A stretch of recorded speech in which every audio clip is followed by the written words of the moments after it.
Alright, let's look at the Rook Endgames. With one side having the split bishops and the flank pawn, the rook's pawn, so F and H or A and C pawns. Here is the worst case scenario where black's already being cut to the back rank, it's lost. But I think if you haven't already looked at and know by heart the Philidor defense, you should definitely go look that first. There's a video about that. I'll probably put a link to the description if I remember, or maybe something somewhere around here. I don't know how to do those, but we'll see. And also, first I was thinking that we could and should start with this end game where white has lost the H pawn. This is one of the very typical ones this can turn into, where it's black to move. White's threatening to go king f8. We should stop that, and that we can do by putting the rook on the back rank. And now, well, f7 doesn't lead anywhere.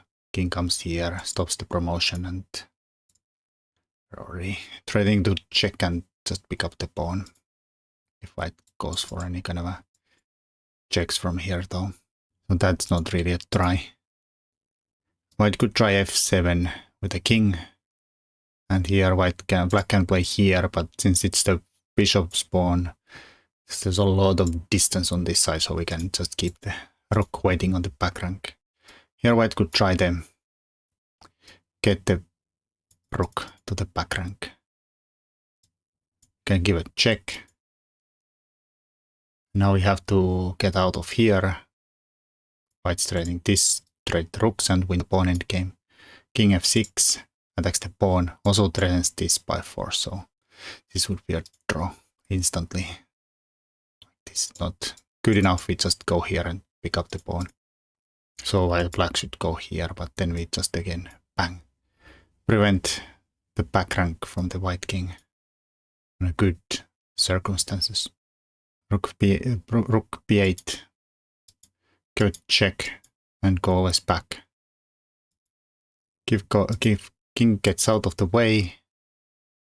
We could go here, but this is probably easier. We sneak under the pawn just in time. No checks here. We're threatening to check and then pick something up. Rook d7, we just give a check and then now the king is cut off from the pawn. Could also go to the back rank, doesn't really matter which way we do it. It's not dangerous anymore at all. Just avoid this check here, allowing the rook king to get to the back rank. Now this is no longer good since they have the rook blocking. Of course any trades are lost pawn endgames. Coming here allows the rook trade and lost pawn endgames. And running all the way back, for instance, f7. Could go rook a7 because white is just threatening to run away and promoting. We can't really go here, so this would try to contain the white king there, but they can make room this way. Black can still try to win the pawn, but here white has to check now, and well, wherever the king goes, we can go, for instance, here and promote. Or if it goes back here, we go here and, well, here can promote them, no problems. But yeah, that's, and yeah, here again, well, here I can also go here and promote this way. But they have to avoid the king getting this kind of a situation. So let's look at this. The first one, I don't know if that's relevant. This is the worst case scenario. Both pawns have pushed to the 6th rank. Black king is in the back rank. Black doesn't really have any other tries than giving a lot of checks, like waiting does nothing. White is threatening to check and push the pawn that the other pawn, the king goes the other way, like go here, we push this and promote. So best defense is to give a lot of checks, and white has a hidey hole here. And it's on e8. Just have to be smart how to get there. Check, check, hide. And then king e7. We have to cross the 7th rank. Like we can't go here instantly and allow the rook, king to f7. Now it comes very easy to draw. The f pawn is about to die, and white could try something tricky like this, but even that's not gonna work, like since black has even this one here. But they could also just go under the pawn here too and pick both up, or pick them up this way. So you have to be smarter. You cross the 7th rank in a way that you always have a control on f7. Okay, instead of checking here, going after the pawns around here, for instance after h-pawn, white can just check there, and then, well, if you of course take it, then it's again just take, and easy streets. Just promote. Go in front of the pawn, try to promote that. Go take there, check. If you come here, we just put the rook to the back rank here, and one of them is gonna promote, for instance. And yeah, this doesn't really do anything, since we can again do this and check.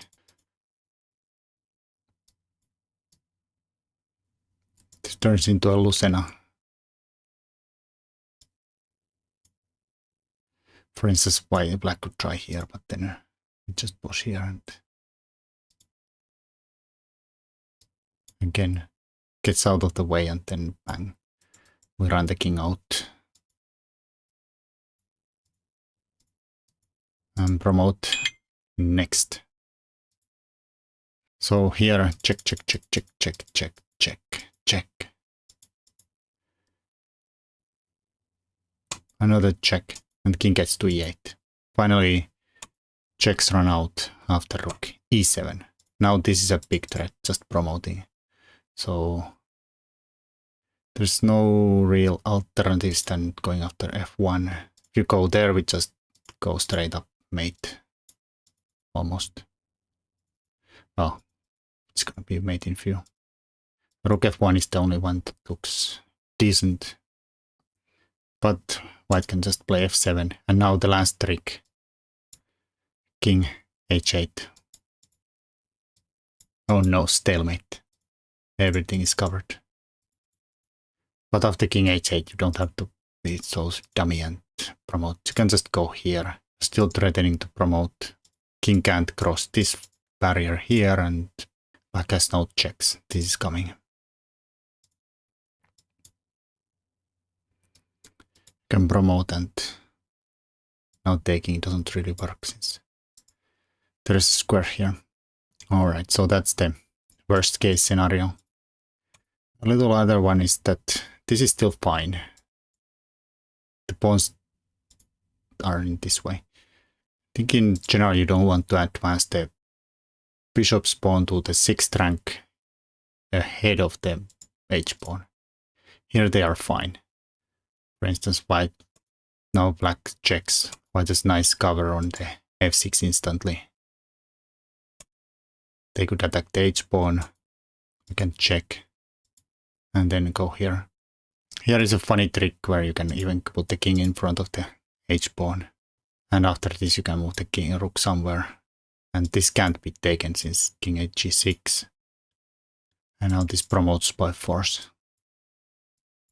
Oh, sorry, not first. This is a mistake. Boom.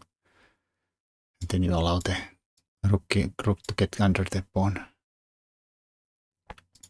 But of course here you check first, kick the king further away, and then push h7, and then zigzag away from the checks and then promote. Just avoid the h-file. Well, actually, you can even go to h-file, right? Assert some dominance by showing this technique of the skewer in the end. Okay, well, probably it's smarter to avoid even this, but if you want to be funny, you can even go to h-file. So check, king f6, rook h1.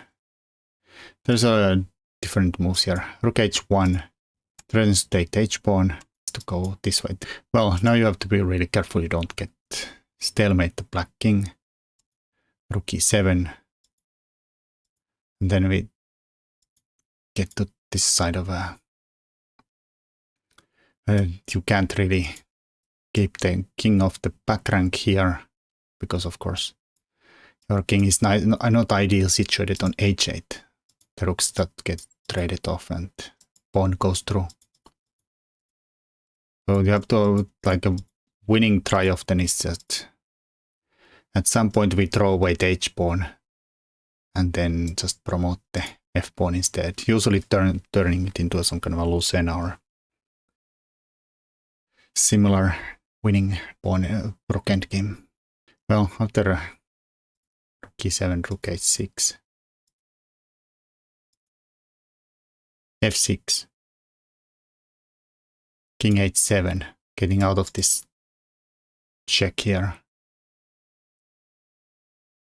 But yeah, this then we turn into the what we looked at the beginning, this pawn endgame where white got the rook, the king to the back rank. Now he's threatening to go here, block checks with the rook, and then just run away with the king and promote.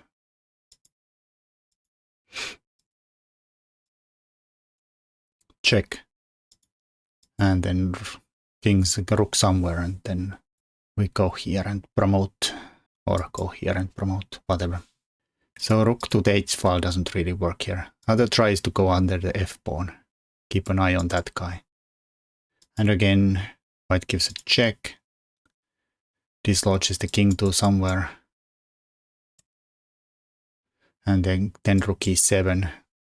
It's nicely placed there where it's still here, but it's also covers from the side checks.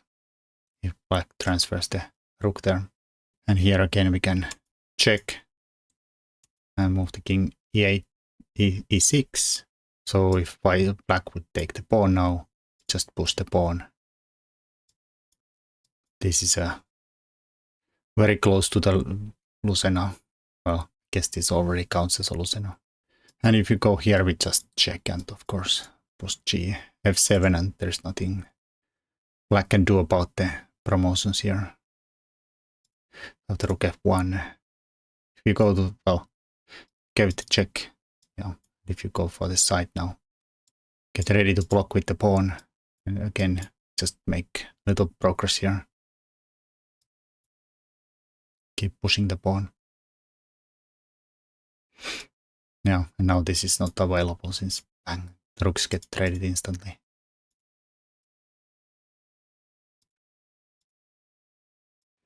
Again, threatening this and that. I'm promoting. I don't know, maybe there was something faster there. But probably after this, the trickiest is when black again chooses the maximum distance here and here. Again, rook e7 just to cover from the checks from the side. And then now white has to be a little careful we don't mess up with this and drop the h-pawn too easily. Instead, king e5, free the pawn to run through. Now if black keeps checking, king d6, covers the rook, covers the pawn. And now give a check. And then we get the king rook to the black king to the h file and get the king to f file. And yeah, here if black would have taken the pawn, then we just f6 again. This we have seen already maybe a few times. White is winning. So check. We go here. Of course, unavailable, can't take it yet, or pawn goes through, and here we just make a little progress. I mean, here I think everything wins. But yeah, maybe just this way. Get all the time to this position where we know we are winning. Oh, actually the rook's hanging, so something like this, and just promote. But let's say here and here. And here you can always do this maneuver here. Check of our pawn. And then either way. Alright, let's look at when the white has actually pushed the pawn, the bishop's pawn ahead of the h-pawn here. This take a few examples where the back rank king is gonna hold this. Now the side but checks from the back work. Difference is that somehow this is just a much clumsier. Oh, this doesn't do anything. You can keep attacking the f-pawn, and if white defends from the side, we just go here and try to pick it up. And the king gets stuck in front of the h-pawn, so this is not really a winning try. And if white tries the other way around, king d6, here black can come to f8. If the pawns were the other way around, now we could play h7 for probably, but now it's not available. White plays h6 now, trying to play h6 and h7 and then win this way. Black can just check here and then go here, win the f-pawn. Like the other way around, the pawn is already here. If black comes in this situation here, h7 wins. Because you go here and then now threaten to check and promote. And here you can zigzag away again.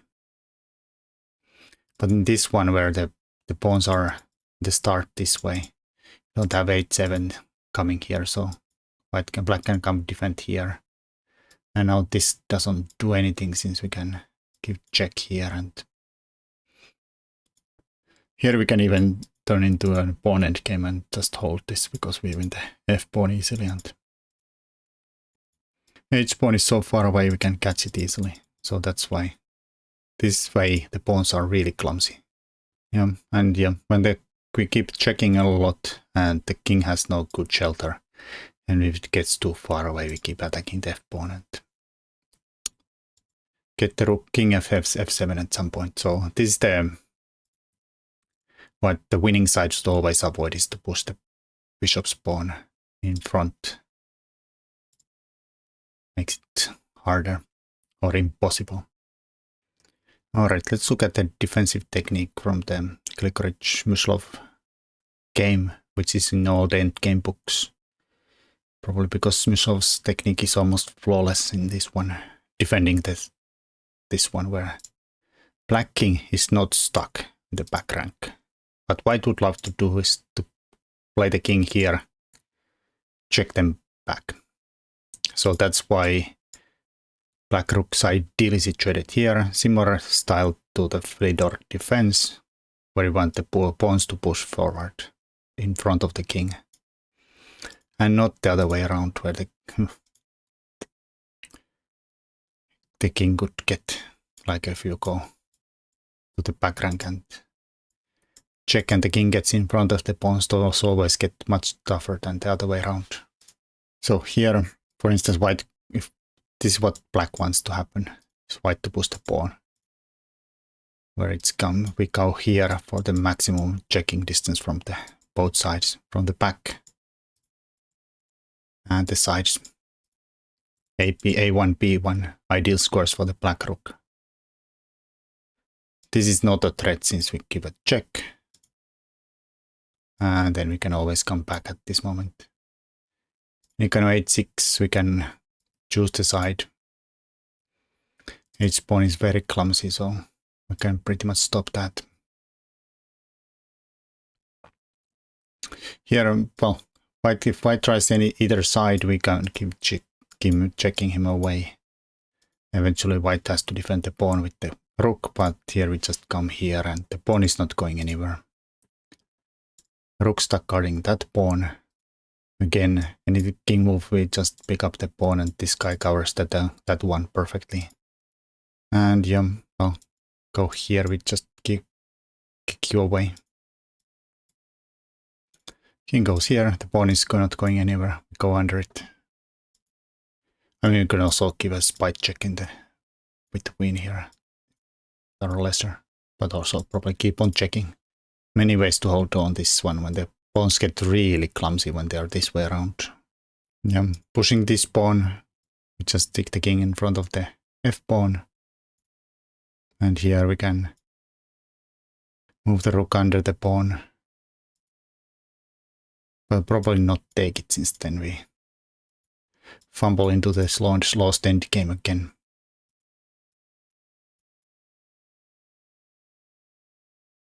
But here, maybe even here, now threaten to take this. If f7 we take it, no problems. White king goes here, we can just take the pawn, and this is not promoting.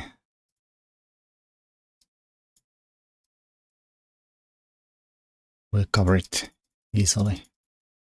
So one other try is to push put the rook here.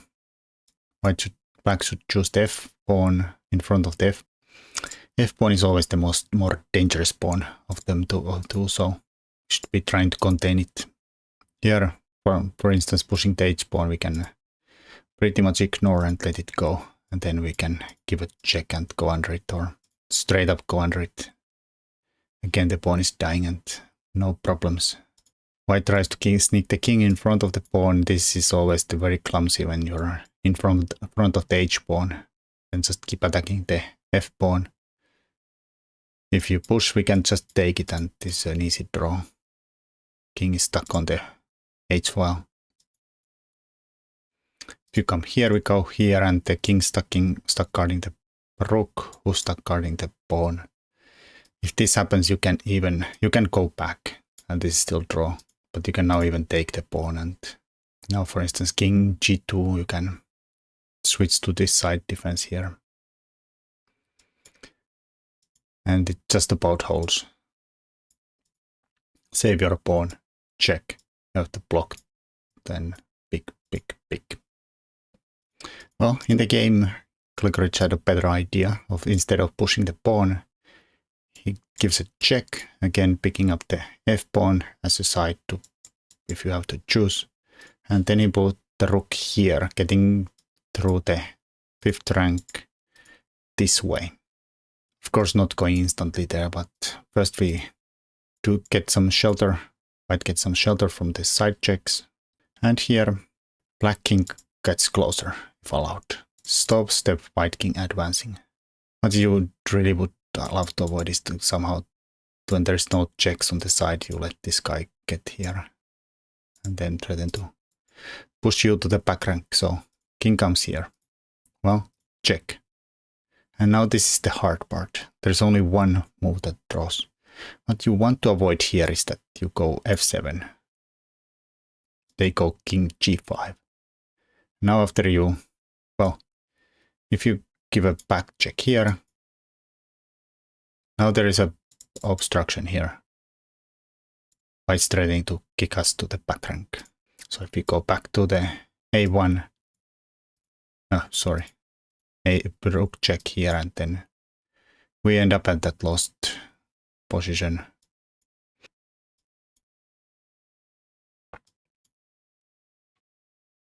Slowly push those through, but this is lost. But instead, and here I am giving the side checks, it's just gonna be f5, and now do this, and if you go here, then White gets to push you around. This is a clumsy defense on the side. You want the rook to be here. Now it's too late since you get, but here you can get even worse, where the pawns both get to the 6th rank. Now the defense and the attacking ideas come very easy. Well, I think we already looked at that. We just zigzags here, and then block the checks with the rook. So here you have to choose king g7, and after king g5 we give a check, and they go here, and then we go back. And after this the difference is that we are not here, we don't have to go to the back rank, we can go in front of the h pawn, and then this easily transposes to the endgames we looked at the beginning where the h pawn dies, f pawn lives. So here, for instance, in the game, rook e7 was played, wants to side check from the sides, or the shield from the side checks, and black just waited. And yeah, here you cannot take the pawn without getting checkmated. Waiting, king goes to g7, and black just waits. And yeah, in a game, Smysl played this, but like this would be the normal move. We just keep on waiting until white does something. Well, let's see how the game went. This did not spoil anything. And then got back into this ideal square. Well, alright. White allows the check. And then we go back. Rook waits. Another check and go back. Finally, white makes it something happen is h6. In the game this happened. This would also have been drawn here. But king went to h7. And then again, rook waits. And black waits. Now threatening this. So black gives a check. And then just picks up the pawn. And now we're close to where we started here. You could go here too. The game Smysl chose this square. King g7 is a bit tricky defense. After f5, you give a check. White blocks it. Then you attack the pawn. Allow it to go forward with the check. Then you go to the long distance. Looks like the pawn is gonna go through, but then we transform it into this defense from the side. The rook's cutting our king off the pawn, but it's not shielding from the side check, so just keep checking until your king goes too far, and then we go under the pawn. That's it. Now let's look at the game. King h7 happened in the game. F pawn pushed. Rook check. And then we push the rook to the side. Well, here if king went to f8, can kick it. Get the king off the back rank here and keep on checking. Kind of transpose into what we looked at the beginning of this pawn endgame, where you want to avoid the king getting to the back.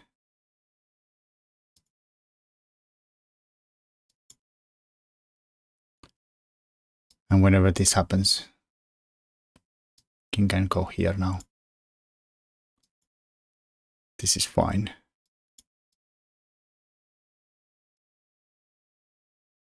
Can give a check and then now we are into the Philidor. King is fine. No mate threats anymore and we have a lot of checks and there's no shelter in front of the pawn for the white king. Yeah, pushing the pawn. Can wait. But with the bishop pawn the distance is so long that you can wait here. Yeah, also king g6 works too. Pawn is stuck, and even though you get stuck again, the same situation where you have this a lot of side checks here. I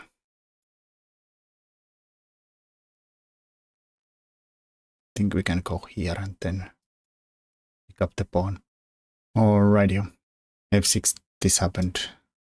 King h6, rook e1. Shield from the checks, and we always keep the king from going to the back rank.